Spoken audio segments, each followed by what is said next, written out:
first of all, it's very important that as Nigerians or as Africans or as Black people that we understand our identity, our culture, our heritage, and we love it about ourselves, that we love ourselves. If we appreciate those elements, then we can bring that to the forefront and see how to improve our environment. A lot of times we talk about affordable housing or buildings collapsing and all that. A lot of times it's because we're not incorporating our own indigenous science and technology into what we do. And so what the Research Hub does, it brings that information, that knowledge. You know, AUST is African University of Science and Technology. How do you bring science and technology that was homegrown back into the forefront so that we can solve a lot of the problems that we have? Just a quick example is materials. Materials, like materials. When we're talking about affordable housing, if you're having to import so many materials from abroad, it makes housing very expensive. Affordability goes out the window. But what if you are standardizing your own local materials? Like the mud we used to know. Yes, yes. Mud, you can improve the mud to become bricks. Yes, that's correct. You understand? That's correct. You are now bringing that information in. You are training artisans to use that material. And you benefit so much from it. It's affordable, and most importantly, it's much cooler. You don't need so much AC if you're using bricks. Cement traps heat, yes, but clay bricks, it keeps out the heat. Our houses are cooler. Think about traditional days in the village, our grandparents' houses that were made out of mud. Not just houses though. I will tell you that we used to have a local fridge. Okay. The mud pots. The clay pots. That's right. Clay pots, sorry. That's right. That's right. Cold and it was very cold water. And you can take it as though you are taking water from the fridge. But if you visit a home today and you see such, the first thing that comes to mind is these people are very, very poor. That's right. We have to remove the stigma that is attached to our own indigenous science and technology. That clay pot is science. Why is our water cold? Why did we build with mud, with clay? Because it kept our houses cold in Africa's hot sunshine. So that's the kind of knowledge that at the hub at AUST, what we are bringing to students, to professionals, that they remember this information and bring it back to the classroom, bring it back to your lab, bring it to your office, to your studio, and create architecture that solves problems and allows us to have affordable buildings. Very important, however, is that cultural preservation. But a lot of people, I don't know if I can just call it a belief system. There's this belief system that has eaten into our culture, where people feel that what we have as indigenous materials, culture, architects, designs, and the rest of them are inferior compared to what we import. That is part of our colonial legacy, which is so terrible. We were proud of who we were before the colonial days. Colonialism came in and unfortunately taught us that anything that was Nigerian or African was substandard, was inferior. And we had to erase that and believe in what they brought us as superior. And so the challenge that we have is trying to reprogram our minds to know that belief system. Yes, to believe that what we have, who we are, what we do, what we did is actually good, that there was value in it. And once we get our community, our people, to begin to feel proud again about what is ours, you solve problems. Look at the simple fact, I grew up in the 70s, I grew up in the 80s. Just a quick example, where we listened to the beautiful music of Michael Jackson, the lovely music of Shalama, Kool and the Gang, and all. We go to the clubs, to the parties, and that's what we dance to. Who would have ever known that within the Nigerian was Afrobeat? And when Afrobeat finally came out, when we finally had the courage to enter our music studios and create it, and we brought it out, we loved it. Who would have imagined that something so beautiful was in us, that was our own? So you can imagine all the other forms of creativity that are within us That because we are still thinking from the colonial perspective, it won't be good, it won't be good, we won't like it, the world won't like it. Alas, have the courage to bring it out. That is correct. That they're making across the world. That is correct. We have so much in our culture that if we bring out and we modernize it, that Afrobeat is not what our forefathers were listening to. No. This is the modern version of it, with our Nollywood, with our fashion, with our food, all these things. So we also now bring it to architecture. Architecture is an art. Architecture is an art and a science. The science is the construction, the structural part of making that art stand so that it does not fall. Architecture is a functional art. We live in it, we go to school in it, we have interviews in it like this. That is what architecture is. You are proud of it? Yes. You showcase it? Yes. So how do we now take that same architecture and look at it from a Nigerian lens? What is Igala modern architecture? I want to try us. Do you see? Do you see? You can imagine me going to visit those people in Kogi and going into their communities, into their cities and saying, oh my God, this is so beautiful. What is this architecture? Igala culture can be translated like this in the built environment. Yeah. What about going through Enugu? What is Enugu? What is Igbo modern? What is Yoruba modern? What is a Baggy modern? Baggy. We're in the city center. Yes. So we should be able to drive around the city and see monumental architecture that preserves the story of the Baggy and the Gwari. They deserve it. And we as Nigerians, we deserve it. It takes us to that conversation that we will soon come to, culture and tourism. We have so much to showcase to ourselves and the world when it comes to the art of African architecture or the art of Nigerian architecture. It will be so beautiful. Look, last 2 weeks I was in Plateau State, Jos precisely, and I went to one of the markets and I saw, you know, white women, white men, a lot of them are settled in Plateau State. Do you know what caught my attention? All the women, the white women I met or I saw at the marketplace then, that particular day, all of them were dressed in our African fabrics. And I was, you know, one caught my attention. I said, hello, how come you're wearing I said, this is so beautiful. But a lot of Nigerians see it as inferior. So what is the center? Is the center doing anything to change our mentality, our orientation, and our skills? Do you know why?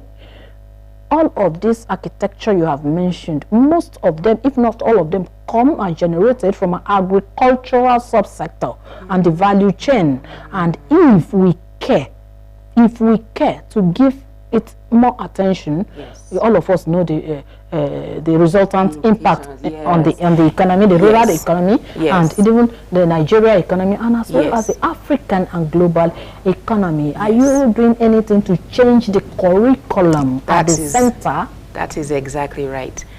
We preach that without the curriculums changing, there'll be no future for us. Honestly. We have to. Right now, most of Nigeria, most of Africa, we are still using Eurocentric curriculums, the curriculums that were given to us during the colonial days.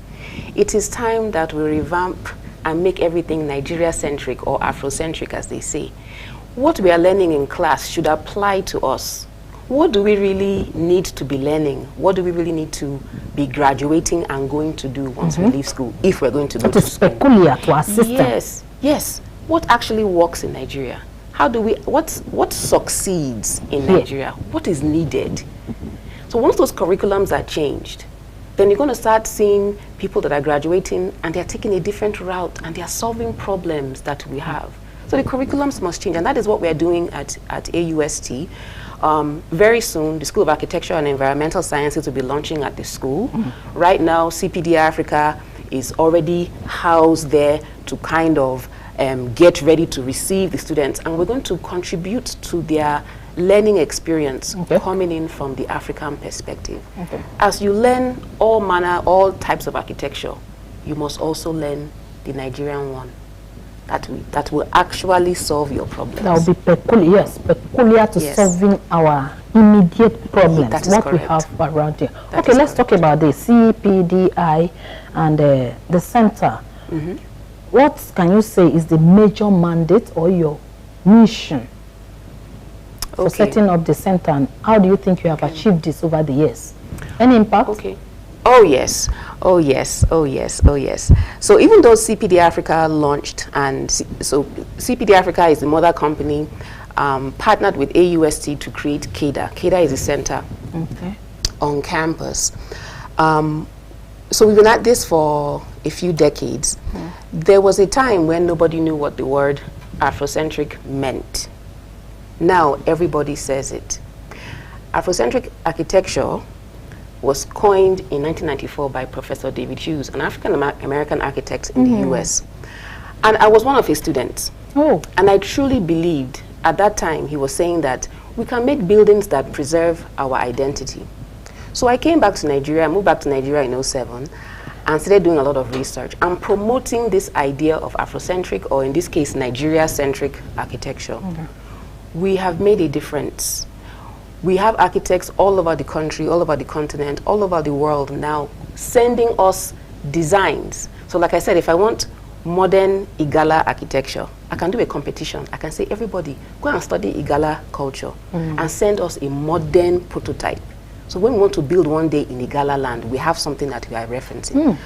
Or give me a modern Ashanti, which is Ghana. So it's CPD Africa, right? It's not just Nigeria. Give me modern Ashanti, give me modern Zulu. Give me modern Igbo, Yoruba. Those are the easy ones. Hausa very easy, because Hausa was very lucky. They were able to preserve their identity already. So we've already achieved quite a lot by amassing so many design prototypes that when people come to our center, they see what they can actually build. Do you have land? Are you thinking of building something very unique in your land, on your land in the village, in your land in the city, in your land in America or London as an African? Do you have land that you want to do something unique? Look at all these amazing designs. Wow. Let's celebrate your culture. Take one. So we've achieved that for sure, for getting the conversation rolling. We've even got some changes in Nigerian curriculum. Now 30% of the curriculum can actually focus on what the university wants to focus on. So let's say your school wants to focus on African architecture, then 30% of your curriculum in the School of Architecture can actually be Nigeria-centric. So we've got some of that achieved. And now we are just looking forward to the next phase, which is going out, like I said, and driving around and seeing all this monumental architecture built everywhere. And people coming and saying, Nigeria is where you want to go. You will see wonders. There's not only Egypt and the pyramids. Go to Nigeria. So I'm sure people will now come to Nigeria for tourism. Yes! Let them come to my village, because that's where we are going. Yes. Okay, now we are so much aware that there are no projects without challenges. What can you point at as major challenges faced in achieving a lot of these goals? What are your challenges so far? So apart from funding, which is always a challenge for any organization that's trying to do something that's so innovative, we've overcome that by getting private donors and sponsors. But having grants sponsored by Nigerian government or Nigerian private sector will be fantastic, where we have the funds to continue doing this research. That has been one of the challenges, but we are overcoming it. Another one was, just like you said, people not being very secure or confident in their culture. If you say, okay, yes, if you tell the person, why don't you do something that is inspired by your identity? Are you Shekiri? Are you Igbo? Let's do something like that for you, as opposed to what you see abroad. The challenge has been convincing them to really feel proud and secure that if I do this design, I will not be laughed at, you know. So that has been one of the challenges. But again, we are overcoming it because people are now becoming proud of who they are as Nigerians. I truly believe this. Okay. So what will you suggest as the lasting solution to changing our psyche, our belief system? For example, you're putting on an African attire. Always. I was trying to imagine if you were here with a suit or a jacket. I would have asked you. Never. Are you promoting this? Because we also have to showcase. Yes. There are instances where you maybe attend an event or maybe visit a place and like I'm covering my hair, they'll look at you and say, okay, who is this? Old school. Well, that is our culture. That's right. And again, if we continue, like I said earlier, on this, we will be able to showcase our agricultural products and value chain, thereby creating employment for the indigenous Nigerian or African, instead of creating employment for those that their countries have become developed. Yes, yes. So don't you also think that this curriculum can also be changed or be impacted or worked on at the from the primary school level, not just at the university level? Yes. Are you doing anything to change the curriculum, right from curriculum, I can say? Yes, yes. It's a very good question, very good comment, because traditionally, architecture and construction was actually part of our culture. So let me give an example. In Igbo land, anywhere in Africa actually, a young man wants to take a wife, he needs to start his own family. The chief or the elder in his community will give him land. He will call family and friends, and everybody will go and help him to build house. Men, women, and children. They will all dig the mud from his plot. They make the bricks and they build his house. After some weeks, the house is done, big party to say thank you, they move in. The next person's turn, they will all go and help. This example shows that architecture and construction was part of the culture and everybody knew it. Children, adolescents, and adults, men and women, everybody knew. Then. So it is possible for all of us to still have this knowledge to to reintroduce it. We have the capacity to do this. Seeing a 10-year-old on a construction site in those days helping to to make the bricks, we were all singing and dancing. It wasn't child labor abuse and all that stuff. It was part of the culture. It was fun. So you can actually introduce this at elementary level. Let children start knowing, go outside, okay, our exercise today, we're going to build some bricks. We're going to make some bricks, everybody. All the children come outside. You can put that into the curriculum. And they will learn. They will have the skills. So when they graduate and they know what to do. They don't have to be looking for hundreds of millions to build house. Because guess what? They know how to do it themselves. They can call their friends. We've made bricks before. And they'll be proud of it. And they'll be proud of it. So yes, this is how we bring it into the curriculums for children. Okay, let's look at effective partnership. Collaboration and partnership is key if you want to have anything achieved, especially when it comes to initiatives of this nature. Yes. What efforts are you making to collaborate with the stakeholders in the industry? In the industry, okay. For us at CPDI Africa, we are definitely into research, but the end product is actually real estate. Architecture produces real estate.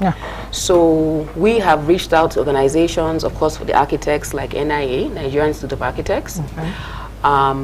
We've reached out, we've done events with those who are in real estate development, REDAN. Of course, we have made so many presentations, lectures and collaborations with our universities, schools of architecture, from ABU to UNILAG to schools here in Abuja. And then, of course, private sector. We have reached out, we have exhibited, we have done lectures on their platforms so that from those platforms, the clients, the everyday Nigerian gets to hear about it, just like we are on TV today now, right? We've done so many interviews and lectures so that people are aware of what we are doing and they can see how to come in. So we've partnered with them in that way. Relationships with architecture, professionals, real estate development, universities, schools of higher learning, and of course, private sector. What is remaining now is government. So what are you doing with the government? Are you working towards that? We are trying to make inroads to meet the right politicians in government that will help us make the policies that we need. Once there are policies in place, I'll give you another example. In Ethiopia, before any architect can get building approval for his design, when he takes it to development control, if they don't see elements of culture and heritage that has been preserved in that floor plan, if they don't see where he has specified that they must use some local building materials, no approval for you. Small Ethiopia? Small Ethiopia. But look at how and it works? Is it functional? Yes, yes. They have a lot of... That's why Ethiopia, you know, Ethiopia was the only country that was not colonized. So they have a different perspective. They're not as afraid of their culture. That's why Ethiopia is so ahead. Yes, it's an African country. It's a country. It has challenges in some areas. Yeah. But where I'm going with this is that, you see, when government gets involved and says, no, our culture is very important. Our heritage is very important. We can't lose that. Because that's how African societies, empires and kingdoms grew and flourished in the past before colonization. So that information from that era is very important. You can bring it to the modern space and it will add value. So if in Ethiopia you cannot get building approval unless you show heritage and local materials are included in your design, you can still put the European and stuff. The law no is problem. functional. It is. So when we started doing our CPDI competitions back in 2014, we had so many designs coming from Ethiopian architects, and I was wondering why. So I called one of their private universities there. Because they believed in their system. And they said, their it's culture. because it's in our policy, in our own country, that we must show this. So we're going to use your competition as a test bed for us. Let's see if we can win CPD Africa competitions. If we can win there, it means that when we graduate, surely we know how to do architecture that our own development control would approve. So when you come to the center at AUST, you will see some examples that Ethiopian architects sent to us. They are amazing. So you can imagine our policymakers in Nigeria saying, you know what, in order to preserve this culture and heritage, in order to promote tourism, in order to ensure that we have affordable housing and all that, we're going to mandate it that the architects and the urban planners must have it in their designs. They must think about it. How do I engage more Nigerians? How do I standardize local building materials? Our clay bricks, our bamboo, our raffia. Look at a thatch roof can last up to 10 years. Yes. So take that thatch roof. Yes, local thatch roof. Yes. Take that thatch into the lab and come up with thatch roofing sheets or ceiling tiles. Is that not modernization? It is. That's what we should be doing. So let the government make policy, let them support research, so that what comes out of our labs is modern local materials. Next thing you know, people will come and be buying from Nigeria. They'll be buying from Africa. It's our own green material. Everybody wants to do green materials today because of the impact of ozone and climate change. Let Africa take the lead in producing green, sustainable materials. They'll come and buy from Nigeria now. Come out from Nigeria. So government can do a lot. Just help us with those policies. Mandate it and we'll go far. Governments can do a lot so that Africa, Nigeria also can become a hub for green materials. We'll go on a quick break now and we'll be right back. Stay with us.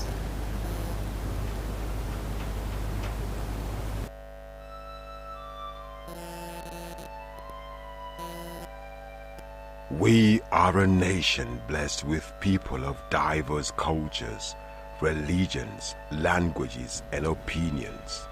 It is ironic that we are now being ripped apart by our greatest strength, our diversity. We have allowed intolerance, insensitivity, bigotry, and nepotism to blind our vision of the greatness we can achieve working together as one. We may not have the same culture, nor religion, nor language, but we all belong to the same nation by the divine will of God. We did not choose to be Nigerians. Nigeria chose us. This nation is our divine heritage, and if we open our eyes, we would realize that what divides us pales in comparison to what unites us. And by the comparison and conciliation of our differences, we will grow until our differences disappear. Our unity cannot be willed by mere declarations, nor do we get unity by ignoring the questions that beg for answers. We must celebrate our diversity and debate our differences without fracturing our unity. Our strength is not in our numbers, but in our unity. because even the weak become strong when united. Nigeria unite. This message is brought to you by Abuja Broadcasting Corporation, owners and operators of Aso Radio 93.5 FM Abuja, Aso Television DSTV Channel 392, Star Times Terrestrial Channel 127, Free TV Channel 507, People's TV Channel 285, and UHF Channel 38.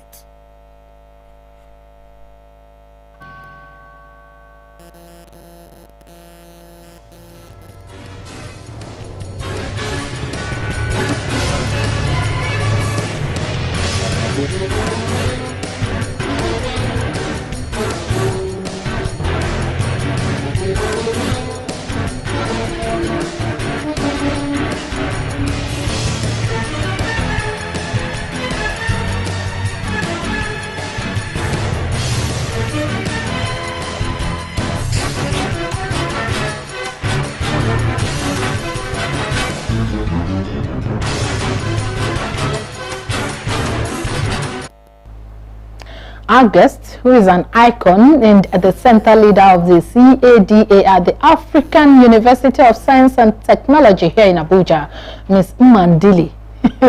Sorry, please excuse me if I'm modeling your name. She's still here with me in the studio, and we are looking at the topic we caption as developing the African economy, the Community Planning and Design Initiative Africa. My sister, yes. An icon. Okay. The center at the AUST, yes, where you established your center, how do you think all of this will benefit an ordinary Nigerian, especially in the area of job creation and also in the area of improving our welfare, given the economy, the realities of the economy today? Yes. Okay.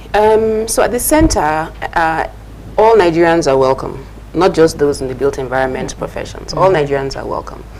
The center will expose one to these ideas, knowing that there are alternative ways of accomplishing whatever goal we are trying to accomplish for ourselves. At the center, it's free. It's almost like a museum. Free? Yes, yes. Free? Yes, it's free. Free entrance? Very much so. Free entrance. Just come on in. It's like a museum and also an educational center. So at the center, you will see different types of materials, like 5 or 6 different types of clay brick. Those made by NIBRI, Nigerian Building Roads Research Institute. So we have their clay bricks. We also have those made by Dimas Wonko, Nigeria's foremost Nigerian-centric architect. We have his samples on display. We have several other materials, so people can come in and learn about them and get ideas. Like I said, we have so many raw materials that are just sitting there, but if you take them and you repackage them for free, you will learn. Okay. Yes, there's definitely learning. When you come and take the tour of the hub, you will learn so many things. You can also register for classes, of course, but just come into the center, you will learn so much, and it will give you the ideas to say, but I have these materials in my backyard. Yeah. I can go and package make them something and make something from it. It's just, we have to know how to think out the box and know that there is money all around us in Nigeria. A lot of people have said so. They say money is flowing on the streets of Nigeria. Let's see how can we make hold of this money? Yes, it's for somebody with ideas, just to give a young person or somebody who's inquisitive an idea. It will spark. Remember our conversation? So it's true, eh? Yes. Ideas rule the world. Yes. Okay, you say it's free? Yes. Free for sightseeing. Yes. But not for learning. If for somebody, maybe some of our viewers or audience are following us on the program now, are interested in making something out of what you are doing, or what you are versed in, what are the requirements? What does it take? Can I come, maybe personally, if I want to, maybe take hold of the opportunity to create something out of what you are doing? Yes. Maybe to create a stream of income. For example, is it free? What are the requirements? Who is eligible? Who? No, any inquisitive Nigerian who really wants to have conversations, real conversations, in a way forward. We have so much. I gave you the example of Afrobeats. It is in us. But somebody has to encourage you to dig within and come up with something new and creative that is based on your culture. That's all we have. We cannot out-European the European. I can only do Igala best as an Igala person, or Ishekiri best as an Ishekiri. So what is the magic of Igala or Ishekiri or Ubo that I can bring out of me and make a product that I can now sell to Nigeria, sell to Africa, sell to the international community? But I will not think in that way if I'm still feeling that only Europeans have the best answer. I'm ashamed of my culture. Okay. I always go back to that Afrobeat. I cannot imagine the world today without the music of Davido and Flavor. You cannot imagine. And they're using that cultural sound to make money now. Everywhere across the globe. Yes. So coming to the hub, we inspire that. You will see things that you have to come. You will see things that you've never thought. How somebody can take a calabash and make a skyscraper. Wow. Calabash. Are you sure? Somebody can take a cowrie shell and inspire a resort that is so beautiful, celebrating Yoruba culture and identity. So come to the hub, be inspired. When you want to go deeper, yes, we have courses, we have certificate programs that you can get your certificate in Afrocentric design, stamped by CPDI Africa and AUST. There is so much room for so much more, but just come.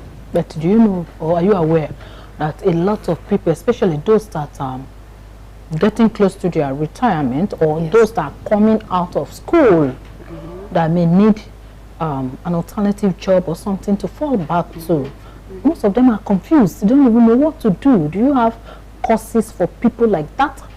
Yes, we have hands-on workshops. Okay. Like I said, come and learn how to make different type of materials from our own local environment. If you don't know, you're not going to know. So you have to come and take those workshops. So we have them. We have workshops for designers. We have workshops for artists. So they're all there, but you have to come. Then looking at any fee attached to it, are they friendly, pocket friendly, that anybody, any ordinary Nigerian can just venture into? Yes. We have those that are affordable. We quote in Naira. and then we have those that we quote in dollars. We don't do that. For those African countries. Very affordable. Don't scare us with dollars. You know what dollars is today in Nigeria. Yes. Okay, now, as we round off, what should be our expectations from the CPDI in the growth agenda of Africa in general, across Nigeria, and across Nigeria in specific terms? I know that this administration, the government, over the years have been so concerned about how to improve our local materials, products. Yes. To showcase them at the international market, especially now that we have the African Continental Free Trade Agreement. You know, every country in Africa have peculiar products, like you said, we're mentioning other countries, and then that of Nigeria or other states in Nigeria.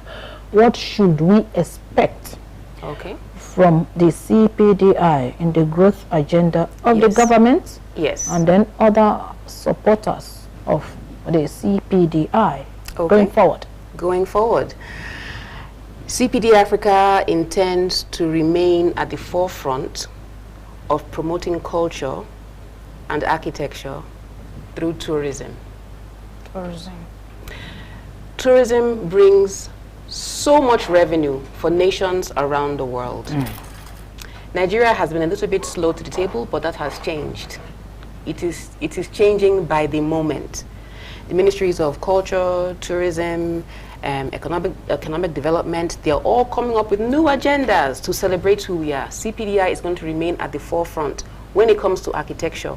When the tourists land in Nigeria, are they going to be excited to pull out their phone and snap anything? They must be. Up until now, they really haven't been that excited because there hasn't been so much in the architectural space to snap. When we go to New York, we know what we snap. When we go to France, we are snapping Eiffel Tower.